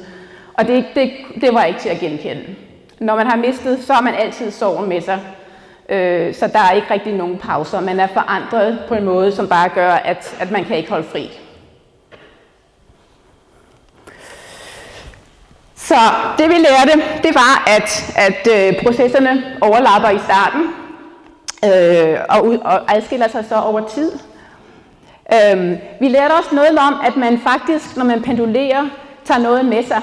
Så det, man har arbejdet på eller oplevet i soveprocessen, det er også noget, der kommer til at fylde på en eller anden måde, når man er over at arbejde med konsekvenserne og vice versa. Ikke? Sådan så at man har hele tiden noget med i rygsækken, så det er en udvikling konstant. Det er ikke, nu er jeg her, nu er jeg der, nu er jeg her, nu er jeg der. Man har hele tiden noget med sig. Ja, den parallelle verden var også noget, der fyldte meget. Der var en beskrivelse af, at i starten føltes det lidt som om, at man var ligesom skudt ud fra jorden, og man havde sit helt eget kredsløb rundt om jorden, adskilt fra alle andre. Og så med tiden, så var det som om, at ens eget kredsløb og ligesom jorden begyndte at matche igen. Der var også den her idé om, at det med at føle sig til stede, gradvist mere og mere, og kunne finde små glimt af noget, der minder om noget normalt. Altså det er ikke det samme, som det var før, men det var en eller anden bevidsthed om at være til stede. Og det kunne for eksempel være, at efter man måske havde haft det sjovt med sine børn, gik det pludselig op for en, at nu har jeg faktisk følt rigtig glæde, uden også at være tynget af sorgen. Eller det kan være, at man er gået på arbejde, og så slår det en, gud, nu har jeg hele formiddagen, har jeg kunne koncentrere mig om mit arbejde, uden at have tænkt på sorgen.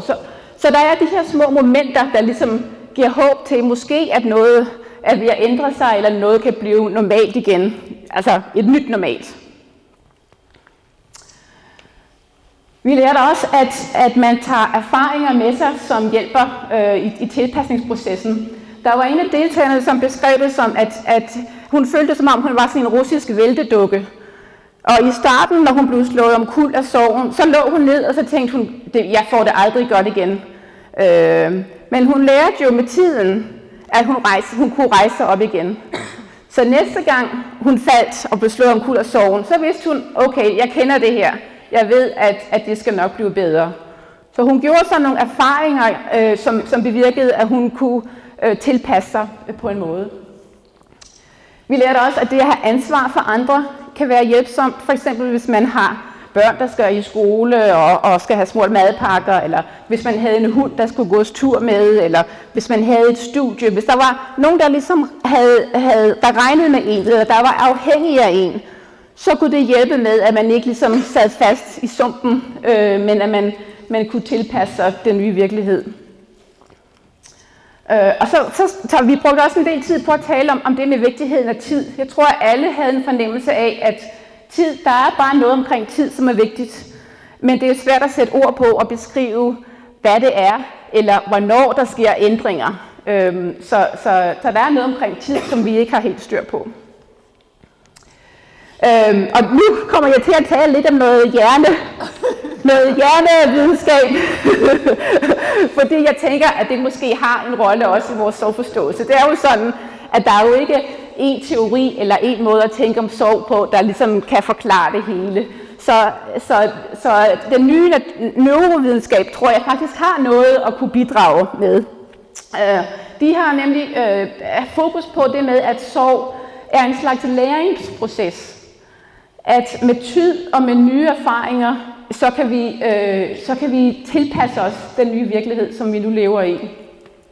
Og jeg ved godt, jeg ikke har så meget tid tilbage, men det er jo sådan, at hjernen er jo som sådan en slags computer, der hjælper os med at være og leve i livet. Altså den hjælper os med at lære, med at tænke, med at forudse ting. Så den er meget hjælpsom. Vi ved også, at vores tilknytninger, vores tætte personer, vores nære relationer, de har et fysisk kredsløb inde i hjernen, og nok også i hjertet, men som forbliver der, også selvom de er døde. Så der er en fysisk tilværelse, eller de fysiske sted i os, selv efter de er døde.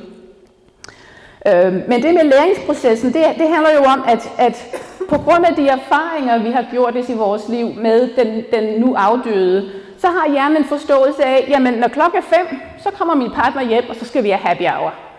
Eller når det er morgen, jamen så står jeg op og laver kaffe til 2. Sådan har jeg gjort de sidste 30 år. Det er jo sådan, det er.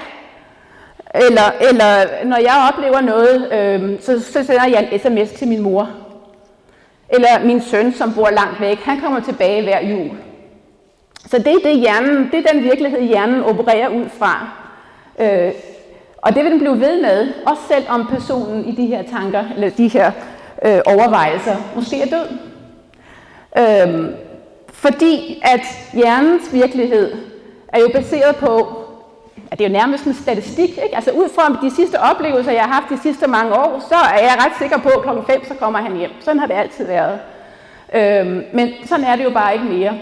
Så det med, at når hjernens virkelighed og den virkelige virkelighed ikke matcher, så bliver det meget forvirrende, og det kan blive smertefuldt, fordi man bliver så konstant påmindet om, at der er noget, der bare er helt forkert og meget anderledes nu, og slet ikke er, som det bør være.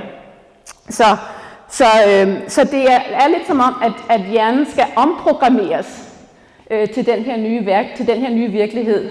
Og det er bare noget, der kræver erfaringer, feedback fra det virkelige liv og tid.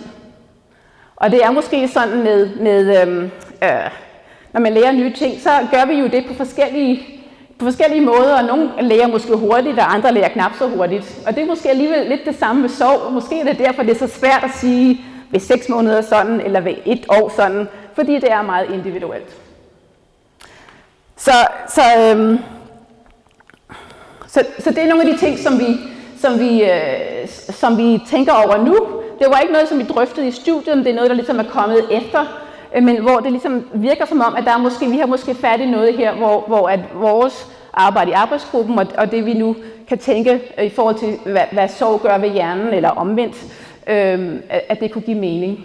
Så ganske kort, nu er vi i gang med del 2, hvor vi rekrutterer til den her spørgeskemaundersøgelse, hvor vi gerne vil have efterladte, der har mistet inden for de sidste 3 måneder, til at udfylde et skema, og så at vi så får lov at følge dem igennem 2 år ved 5 nedslagspunkter ved at give dem de samme skemaer for at se, om vi kan understøtte noget af det, som vi lærte i arbejdsgruppen. Og Og jeg tror simpelthen, at jeg vil slutte her, fordi jeg har nok brugt lidt for meget tid. Men hvis nogen af jer er i den målgruppe, eller kender nogen, som er i den målgruppe, som måske kunne have lyst at deltage, så er I meget velkommen til at kontakte os. Det vil vi være glade for. Og generelt, som Katrine også sagde, så er vi jo bare så taknemmelige for, at I hjælper os med det her vigtige arbejde. Og vi skal nok sørge for, at vi får så meget ud af det som muligt, som kommer så mange som muligt til gavn. Så med det vil jeg slutte her og give ordet videre til Christina, min kollega og psykolog, som vil tale om et andet projekt. Jeg vil fortælle lidt om et andet projekt, vi har haft kørende i samarbejde med det Nationale Sorgcenter. Livet med sorgen, projektet, som Katrine hun står for, har vi en lille ekstra del, som jeg har stået for, hvor vi kigger lidt på oplevelse og erfaringerne fra de ældre, som har været igennem behandlingsforløbet. Så lige kort om Katrines projekt, så I ved, hvad deltagerne til det her projekt har været igennem. Så har de været igennem et behandlingsforløb ved det Nationale Sorgcenter, som består af 12 sessioner, hvor de bliver behandlet med noget, der hedder kognitiv adfærdsterapi for komplicerede sorgreaktioner. Så de her deltagere har på oplevet, at sorgen bliver kompliceret. Det kan være i form af symptomer på depression, PTSD, angst eller den her forlængede sorglidelse, og har haft brug for noget ekstra hjælp og støtte til, kan man sige, at håndtere sorgen. Ja, og de har så svaret på en masse spørgeskemaer igennem deres behandlingsforløb og efterfølgende, som Katrine vil stå for at kigge på. Så hun vil få en masse tal og data, som vil blive analyseret derigennem. Men det, som det her forskningsprojekt kan bidrage med, er nogle mere kvalitative data. Det vil sige nogle beskrivende data fra deltagerne om, hvordan det faktisk har været at være dem. Og hvordan det har været at være igennem det her behandlingsforløb. Så formålet med det her projekt, det er simpelthen at få deres erfaring og oplevelse til at kunne udvikle på det her behandlingsforløb, som vi tilbyder lige pt. Så det er at beskrive de ældre klienters oplevelse af deres kognitive adfærdsterapeutiske forløb og evaluere på specifikke elementer, som er en del af behandlingen. For ligesom at kunne finde ud af, hvordan kan vi forbedre det her, specielt til den her ældre befolkningsgruppe, da vi har ikke så meget viden om, kan man sige, kan vi bare gøre det, som vi, når vi behandler, kan man sige, den voksne, generelle voksne aldersgruppe, eller er der noget specifikt, vi skal være opmærksom på for den ældre befolkningsgruppe, som er 65+. Ja, så den metode, vi har brugt, det er en metode, hvor vi arbejder med en fokusgruppe. Det vil sige, at vi har nogle personer, som har været igennem behandlingsforløbet, som kommer med og deltager i nogle møder sammen med mig og 2 medforskere, hvor vi stiller nogle åbne spørgsmål. Og kan man sige, de her deltagere i fokusgruppen, som er tidligere klienter, de bliver ligesom medforskere. De er så meget involveret i processen og med til at bestemme de her resultater, vi kommer frem til, at kan man sige, de bliver ligeværdige medforskere undervejs i det her projekt. Så det er, kan man sige, det er meget vigtigt for selve metoden, at de er medbestemmende, de har indflydelse, og de hele tiden validerer de her ting, som vi finder frem til undervejs. Så der var 9 deltagere i den her fokusgruppe, og så 3 forskere. De 9 deltagere bestod af 8 kvinder og 1 mand. Og der var 4 møder, som blev afholdt i fra oktober sidste år og så frem til januar. Ja, gennemsnitsalderen på deltagerne var 69 år cirka.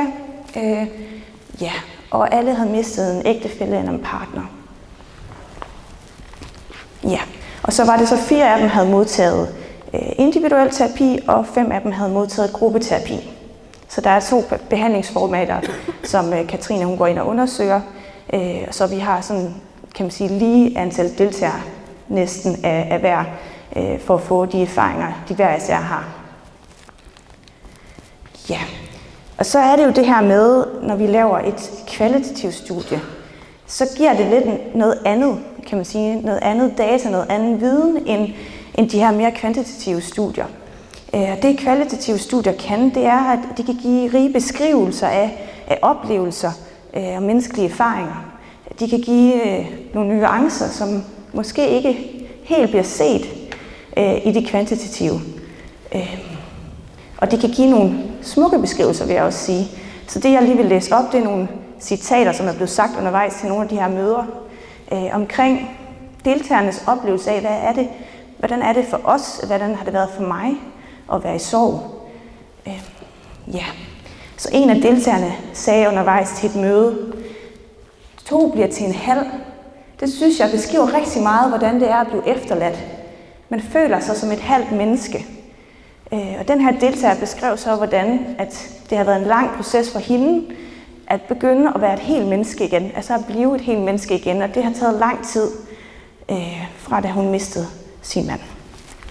En anden, når vi snakker om det her med hjerner, beskrev sin sorg, og det her med at forstå, kan man sige, at have mistet som, at en ting er at forstå det med sin hjerne, en anden ting er at forstå det inde i hjertet, og det har taget sin tid.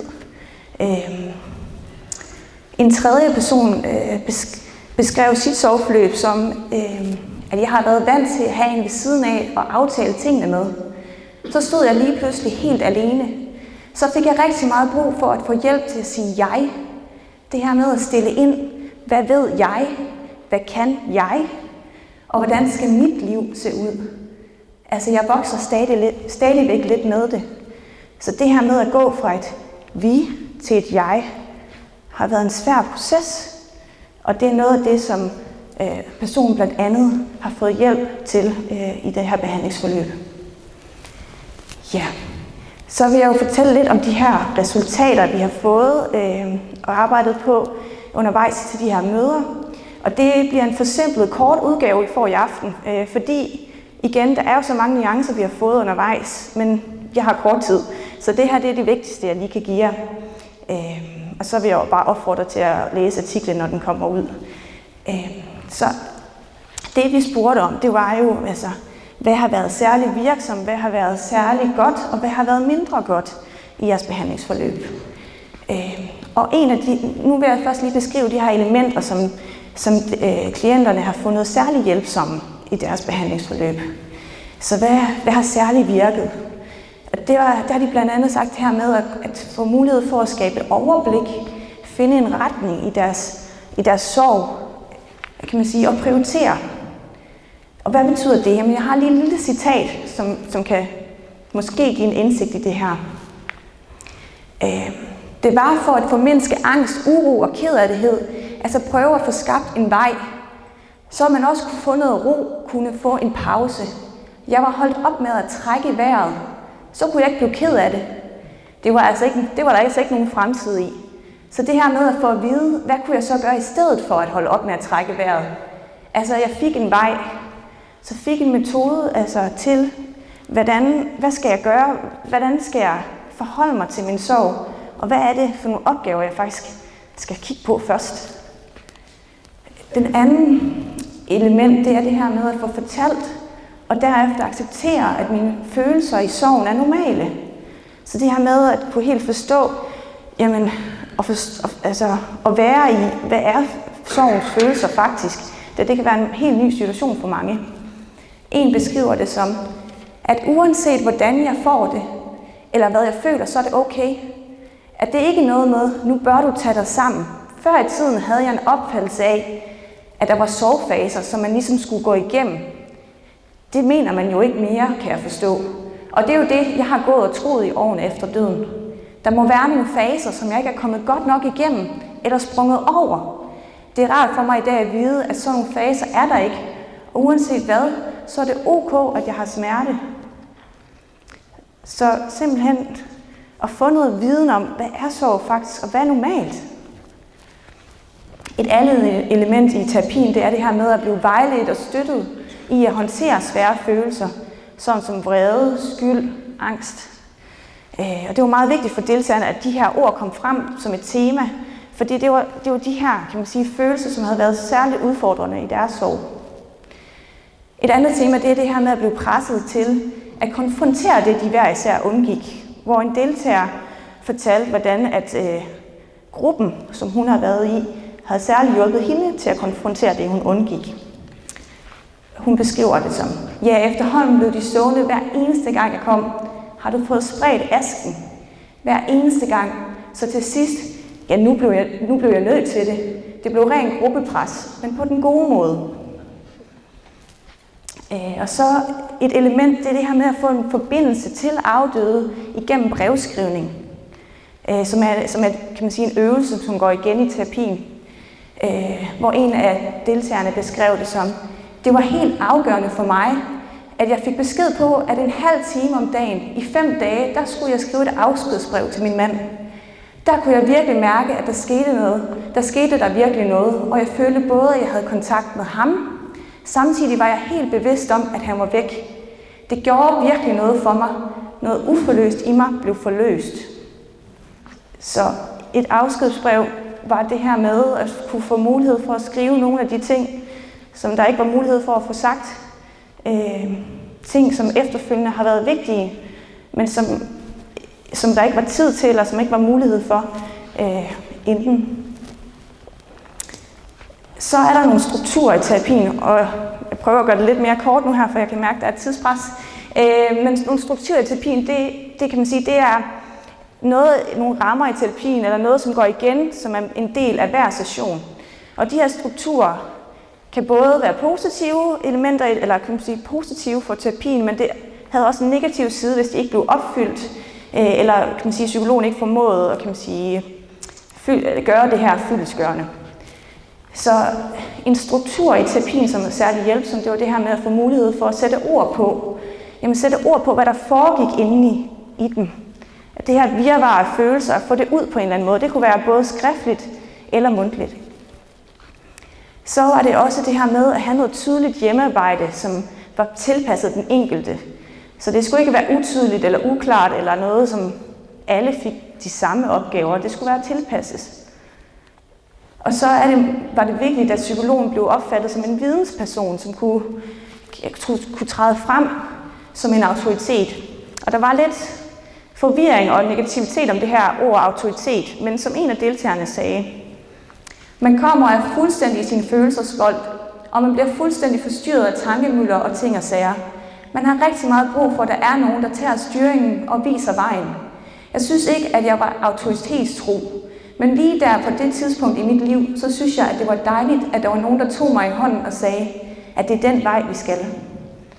Så det her med, at man træder i karakter som psykolog og virkelig sådan viser vejen med lidt fast hånd, det var opfattes meget positivt af klienterne. Ja, så er der noget med, at psykologen skal følge op og styre, kan man sige. Så bliver det vigtigt i gruppeformatet, så alle får taletid.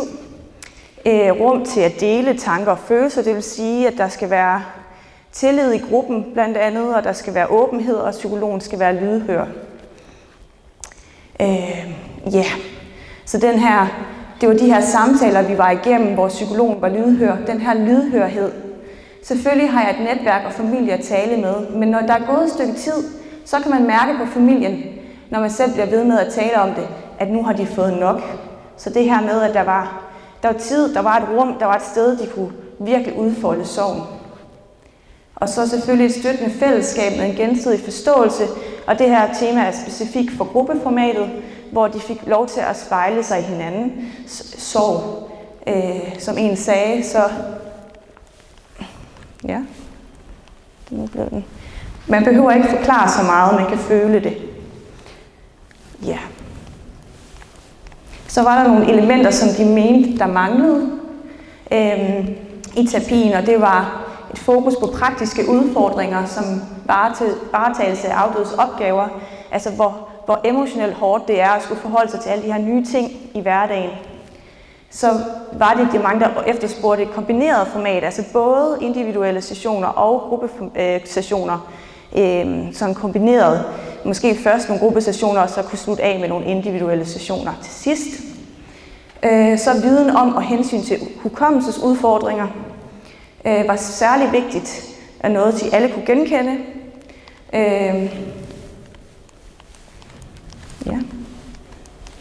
Som en siger, det giver faktisk også en form for angst, eller det er måske så voldsomt, men i hvert fald bekymring.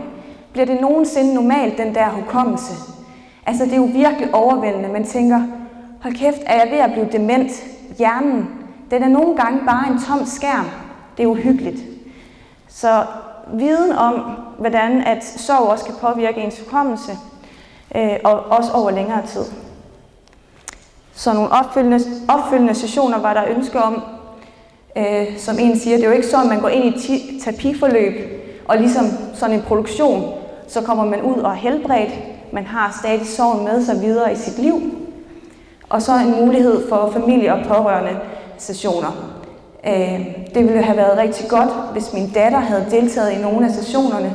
Det ville have givet mig noget mere, fordi så er der en åbenhed og en fælles forståelse. Hun kunne også have profiteret af det. Og via hun så profiterede af det, så kunne vi have hjulpet hinanden. Det endte med, at vi stod som 2 individuelle fyrtårne, der signalerede, at vi havde brug for hjælp. Ja, så hvorfor er det vigtigt? Kort, jamen det er jo for, kan man sige, at forbedre praksis, kan man sige, at tilpasse behandlingen til den ældre befolkningsgruppe, så vi, kan man sige, sikrer os, at den er så effektiv som muligt. Og så er det jo med til at give et klientperspektiv på, hvordan det er at gennemgå den her behandling, og give nogle retningslinjer inden for fremtidige behandlings. Så et par anbefalinger herfra, jamen, som ud fra de her resultater, som vi har fundet frem til, jamen det er at bruge gerne gruppeformat, men kombinere det gerne med nogle individuelle samtaler, give mulighed for opfølgende samtaler ved behov, brug hjælpemidler til at støtte i forhold til hukommelsesudfordringer, og psykologere omkring, hvordan sorg påvirker hukommelsen. Præcisere, uddybe og individualisere hjemmearbejdet. Styr taletid og opretholdelse af grupperegler. Hjælp med at holde fokus i samtalen og være ikke bange for at træde i karakter som psykolog. Og give mulighed for familie- eller pårørende samtaler ved behov. Ja, så det er det, jeg lige vil sige, og så vil jeg bare sige tusind tak til fokusgruppedeltagerne. Uden dem, så kunne vi ikke have den her viden, som vi står med nu. Så vil jeg give mikrofonen videre til Per Lykke, som er digter og vil læse et digt op, som han har skrevet, og han er samtidig også deltager i tabstudiet.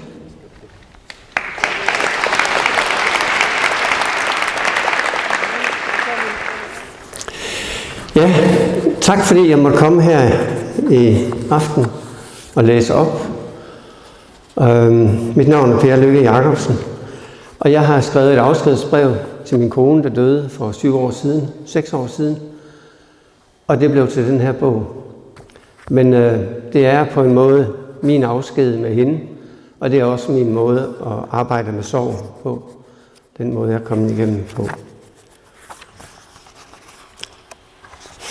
Det første digt, det er titeldigtet, og det hedder Du gik før mig. Du gik før mig en sensommermorgen. Tågen drev ind over landet. Ingen vind rørte sig. Jeg så dig, da du drejede til venstre ved stranden. En flig af din lyserøde morgenkåbe. Jeg så dig, da du gik ud på broen. Morgenkåben havde fået et skær af noget blåt over sig. Håndklædet hang over skulderen og var hvidt. I tågen var der kun dig og badebroen. Alt andet gik i et. Så tyst der var. Selv vandet gav ingen lyd fra sig. Kun lyden fra stalddørsgrebet, da du åbnede badehusets dør. Måske var det den lyd, der gjorde mig varm. Måske var det noget andet. Da jeg kom ud på broen, havde du taget morgenkåben af. Og der var ikke andre end dig og mig.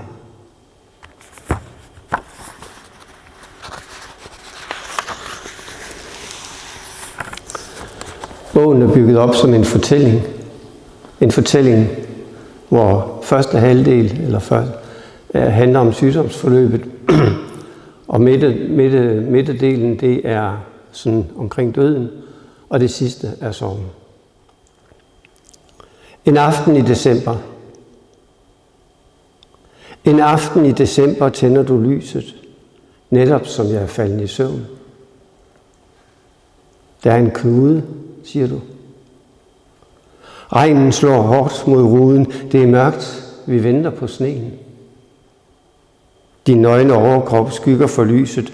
Du tager min hånd, lægger den mod dit bryst. Kan du mærke den, angsten? Hvad mener du? Knuden, kan du mærke den? Der er sikkert ikke noget. Det blæser op, siger jeg, og lægger mig ned. Regnen slår hårdt mod ruden. Det er mørkt, bare vi snart får sne.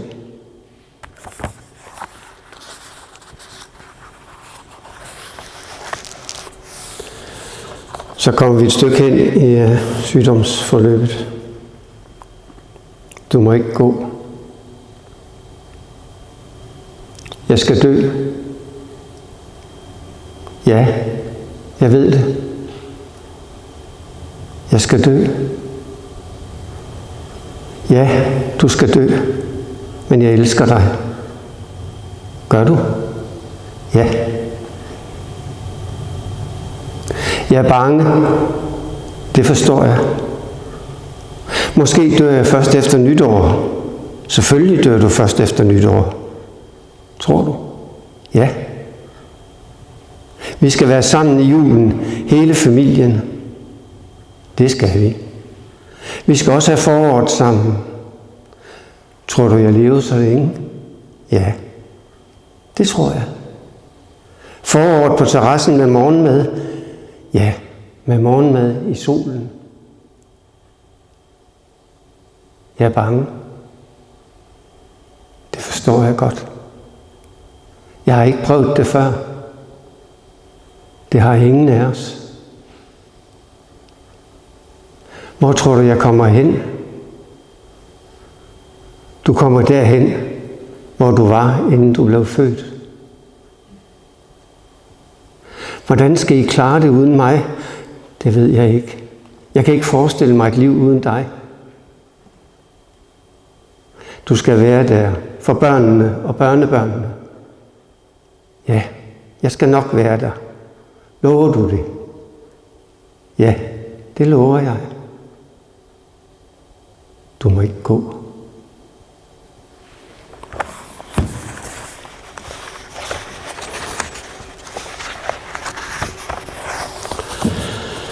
Så springer vi frem til mindehøjtideligheden eller efter, som foregik hjemme i haven. Det lille digt her hedder En lille hånd. Vi ser rustvognen svinge til venstre for enden af vejen. En lille hånd finder ind i min. Kommer mormor aldrig mere tilbage? Nej, kun i vores tanker. Så vil jeg tænke på hende hver dag.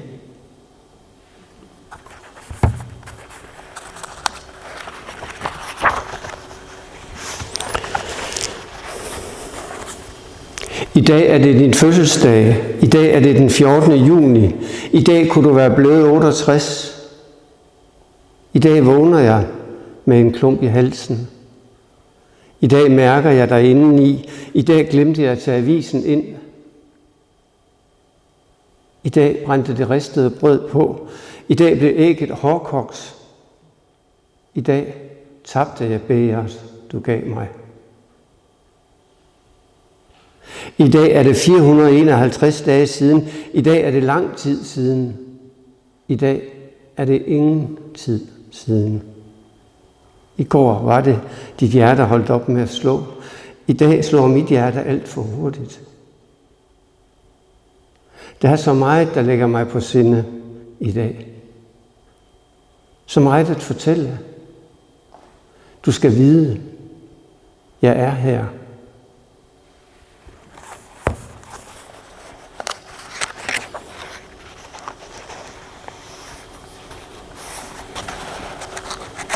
Jeg springer lige over et digt, fordi vi har lidt. Det næste hedder I natten. I natten kan jeg være alle steder. I natten behøver jeg ikke gå ud. Ikke se efter, hvor jeg er, eller lave andre ting, som at gå til stranden. Der er ingen krav. Der er ingen skygger. I natten kan jeg dyrke selvmedlidenheden som en sutteklude. Svælge i den grimme, egoistiske, navlebeskuende selvoptagethed. I nattens mørke, beskyttet mod lyset, hvor alt kan ses, vurderes, moraliseres, ynkes. Jeg ved ikke, hvor jeg er. Måske sidder jeg i et hus og har slukket lyset. Måske står jeg på en strand og har slukket solen.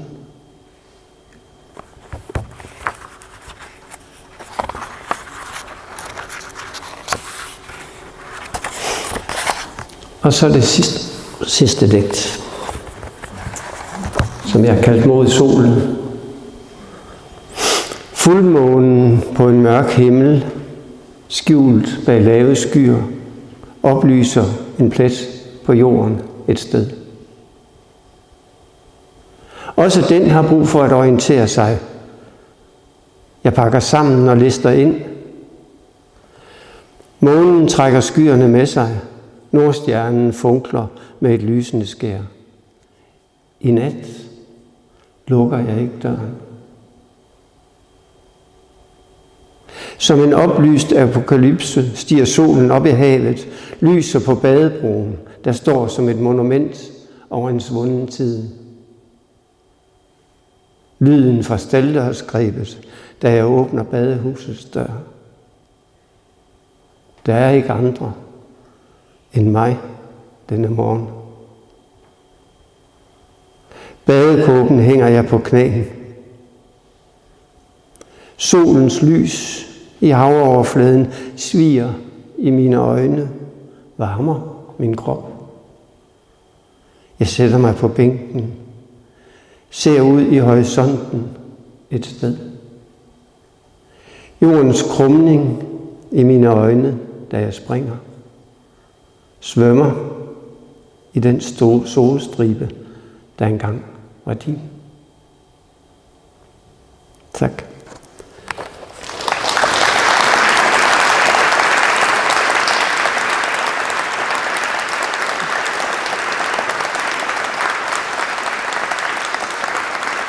Tak. Jeg har taget et par bøger med, hvis der er nogen, der er interesseret. Ellers kan man købe den i boghandlen eller på nettet. Godt. Lige et øjeblik, Per. Jeg vil gerne sige tusind tak. Det er bare en kæmpe fornøjelse, og jo meget bevægende at høre dig læse de her digte. Jeg vil også bede dig så om at komme herop også, for vi har lige taget en lille ting til jer for... Altså, ja. Man kan jo ikke rigtig helt sige nok tak, men her tak skal du have. Søde tak for det. I hvert fald. Tak for det. Tusind tak for jeres historie. Ja. Og så er vi jo ved at være til vejs ende, og det kan være, at alle jer, som er med her i projektet, har talt også lige vil komme herop. Så vi har ikke så meget andet at sige nu end tusind tak til jer alle sammen, for at I har lyst til at komme. Det er virkelig en kæmpe fornøjelse, at der sidder sådan en sal fuld mennesker her. Næste år, der fylder vi salen. Og vi bliver her efter, så hvis I har noget på hjertet, noget I gerne vil spørge om, kommentarer eller anbefalinger, eller noget I synes, vi skal gøre næste gang, for jeg tror, vi laver det her til en tradition, så kom op, og tusind tak for i aften.